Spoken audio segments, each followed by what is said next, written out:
పూనం కౌర్ ఈ పేరు ఇప్పుడు 2 రాష్ట్రాల్లో మారుమోగిపోతోంది. పూనం కౌర్ సోషల్ మీడియాలో పెట్టే పోస్టులు ఎప్పుడూ హాట్ టాపిక్ గానే ఉంటాయి.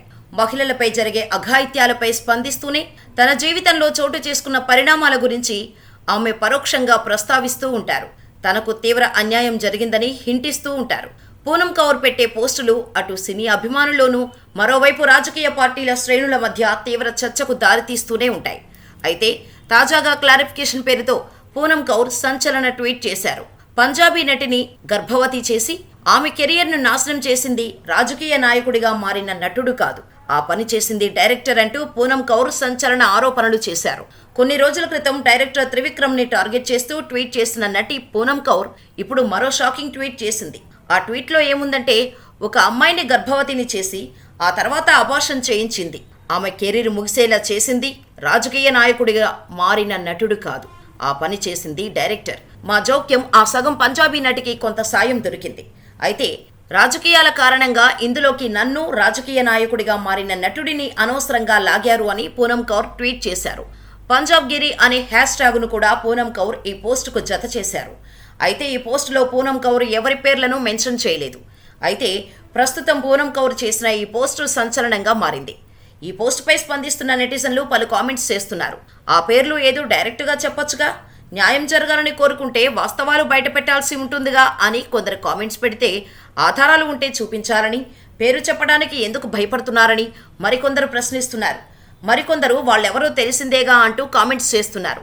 ఇదిలా ఉంటే ఇటీవల కొరియోగ్రాఫర్ జానీ మాస్టర్ మీద లైంగిక వేధింపుల ఆరోపణలు రావటంతో తీవ్ర కలకలం రేపిన సంగతి తెలిసిందే.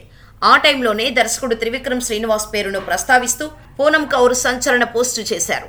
త్రివిక్రమ్ శ్రీనివాస్ పై మా అసోసియేషన్ ఫిర్యాదు తీసుకుని ఉంటే నాకు చాలా మందికి రాజకీయ బాధ ఒత్తిళ్లు ఉండేవి కావు. ఈ విషయంపై పెద్దలకు ఫిర్యాదు చేశాను. ఇప్పటికైనా ఇండస్ట్రీ పెద్దలు డైరెక్టర్ త్రివిక్రమ్ను ప్రశ్నించాలని కోరుకుంటున్నాను అని పూనం కౌర్ ట్వీట్ చేశారు. అయితే 2018లో కత్తి మహేష్, పోసాని కృష్ణమురళి ప్రెస్ మీట్ పెట్టి పూనం కౌర్ అండ్ త్రివిక్రమ్ గురించి సంచలన విషయాలు బయటకు చెప్పారు. ఆడపిల్లల న్యాయం, ఆడపిల్ల మానం, ఆడపిల్లల రక్షణ, మహిళా సాధికారత, మహిళల కోసం పోరాడతాం అని చెప్పే పవన్ కళ్యాణ్ ముందుగా పూనం కౌర్కి చేసిన అన్యాయం గురించి మాట్లాడండి.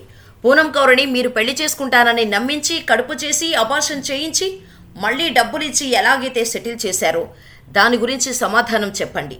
ప్రశ్నించే ముందు ఈ విషయంలో మీకు మీరు ప్రశ్న వేసుకోండి అని పోసాని పవన్ కళ్యాణ్ని ప్రశ్నించారు. పోసాని అన్న మాటలు ఇండస్ట్రీని షేక్ చేశాయి. ఈ కారణంగానే తీన్మార్ మూవీ నుంచి పూనంను తప్పించారు అనే వార్తలు హల్చల్ చేశాయి. తీన్మార్ సినిమాలో రెండో హీరోయిన్ గా సెలెక్ట్ అయిన పూనం కౌర్తో పవన్ కు ఎఫైర్ ఉందన్న పుకార్లు షికార్లు చేశాయి. అంతేకాకుండా ఈ సినిమాకి డైరెక్టర్ త్రివిక్రమ్ కాకపోయినా అన్నీ దగ్గరుండి చూసుకుంది మాత్రం త్రివిక్రమే. పవన్, పూనం కౌర్ మధ్య వ్యవహారం నడిపించింది త్రివిక్రమ్ అని, పవన్ గురించి త్రివిక్రమ్తో పూనం మాట్లాడిన కాల్ రికార్డింగ్స్ సైతం బయటకు వచ్చాయి. ఇక ఈ టైంలోనే పవన్ కారణంగా పూనం ఆస్తులు కూడబెట్టుకుందన్న వార్తలు కూడా వచ్చాయి. ఇవన్నీ రేణు దేశాయ్కి తెలియటంతో పవన్ నుంచి విడిపోవాలని అనుకుని దూరంగా ఉండటం స్టార్ట్ చేసింది. ఇక ఈ టైంలోనే పూనం ప్రెగ్నెంట్ అయిందని, దీంతో పవన్తో రేణుకి గొడవలు మరింత పెరిగాయని పోసాని చెప్పి పెద్ద బాంబు పేల్చాడు. ఎప్పుడైతే పూనం ప్రెగ్నెంట్ అయిందో అప్పటి నుంచి పవన్ ఆమెను అవాయిడ్ చేయటం స్టార్ట్ చేశాడని, కానీ పవన్తో పీకల్లోతూ ప్రేమలో పడ్డ పూనం అతడిని వదులుకోవటానికి ఇష్టపడలేదని, దీంతో సూసైడ్ అటెంప్ట్ కూడా చేసిందని, ఇక ఈ ఇష్యూలోకి త్రివిక్రమ్ కలగజేసుకొని ఈ విషయం బయటకు రాకుండా ఉండటం కోసం 5 కోట్ల రూపాయలు ఇచ్చాడని పోసాని చెప్పారు. ఇక పూనం అండ్ త్రివిక్రమ్ మాట్లాడుకున్న కాల్ రికార్డింగ్స్ సోషల్ మీడియాలో హల్చల్ చేయడంతో మరొకసారి పూనంను పిలిపించి మరో 2 కోట్ల రూపాయల డబ్బుతో పాటు ఆంధ్రప్రదేశ్ చేనేత బ్రాండ్ అంబాసిడర్ గా ఈమెను నియమించారని వార్తలు హల్చల్ చేశాయి. ఇక రాష్ట్రంలో వైసీపీ గవర్నమెంట్ రాగానే పూనంని ఆ పదవి నుంచి తొలగించారు. అలా వైసీపీ గవర్నమెంట్ అధికారంలోకి రావడంతో పవన్ ఇంకా పూనం పట్టించుకోవటం మానేశారు. దీంతో పూనంని ఒక అస్త్రంగా వాడుకోవాలని ఇతర రాజకీయ పార్టీలు అనుకున్నాయి. అలా డబ్బు కోసం, పబ్లిక్ అటెన్షన్ కోసం పవన్ పై ట్వీట్స్ చేస్తూ ఉండేది. పూనంకు జరిగిన అన్యాయం తెలుసుకుని ఎంతో మంది ఆమెకు సపోర్టు చేస్తున్నా పూనం మాత్రం ఎటూ చెడకూడదు అన్నట్టు మాట్లాడటం మొదలుపెట్టింది. దీంతో పూనం స్వలాభం గురించే ఇదంతా చేస్తుందని అర్థం చేసుకున్న వారు పూనంకి దూరం జరగటం మొదలుపెట్టారు. ఇక ఇండస్ట్రీలో ఎవరూ పూనంకి సపోర్ట్ చేయకపోవడంతో మాలో త్రివిక్రమ్పై కంప్లైంట్ చేసింది. కానీ మా అసోసియేషన్ వాళ్ళు ఎటువంటి చర్యలు తీసుకోలేదు.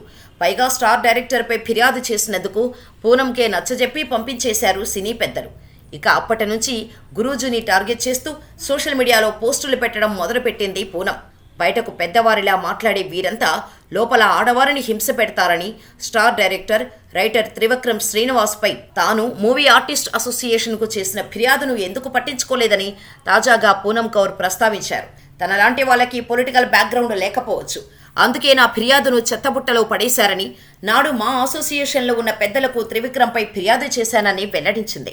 ఇప్పుడైనా పరిశ్రమ పెద్దలు ఈ విషయంపై త్రివిక్రమ్ను ప్రశ్నించాలని పూనం కౌర్ డిమాండ్ చేసింది. ప్రస్తుతం ఆమె పోస్టు సోషల్ మీడియాలో వైరల్ అవుతోంది. దీంతో పూనం ట్వీట్స్పై స్పందించారు టాలీవుడ్ పెద్దల్లో ఒకరైన తమ్మారెడ్డి భరద్వాజ గారు.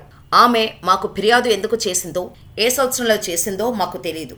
అప్పటికీ కమిటీ ఏర్పాటై ఉంటే ఫిర్యాదు బాక్స్లో తన ఫిర్యాదు వేసి ఉంటే సరిపోయేది. కంప్లైంట్ లేకుండా మనం ముందుకెళ్లలేం. మా వాళ్ళు ఆ ఫిర్యాదును మాకు పంపించినా మేము చూసుకునేవాళ్ళం. ఇప్పటికైనా ఫిర్యాదు అందితే చేస్తాం అని అన్నారు తమ్మారెడ్డి. తమ్మారెడ్డి అలా భరోసా ఇచ్చిన తర్వాత కూడా పూనం త్రివిక్రమ్పై ఎటువంటి కంప్లైంట్ ఇవ్వలేదు. దీంతో గొడవ సమసిపోయిందని అనుకున్నారు అంతా. ముఖ్యంగా పూనంని గర్భవతిని చేసింది పవన్ కళ్యాణ్ అనే పుకార్లు గట్టిగా వినిపించారు. ఈ పుకార్లకు బలం చేకూర్చేలా పోసాని కూడా పవనే దానికి కారణమన్నట్టు చెప్పారు. కానీ ఇప్పుడు పూనం పెట్టిన ట్వీట్ను బట్టి చూస్తే ఆమెను గర్భవతిని చేసింది త్రివిక్రమ్ అని అర్థమవుతుంది. అసలు పేర్లు పెట్టకుండా ఈ ట్వీట్స్ చేయకుండా ఫుల్ క్లారిటీతో పేర్లను కూడా చెబితే బాగుంటుందని పూనంకు నెటిజన్స్ సలహా ఇస్తున్నారు. మరి పూనం ట్వీట్స్పై మీ అభిప్రాయం ఏంటో మాకు కామెంట్ చేసేయండి.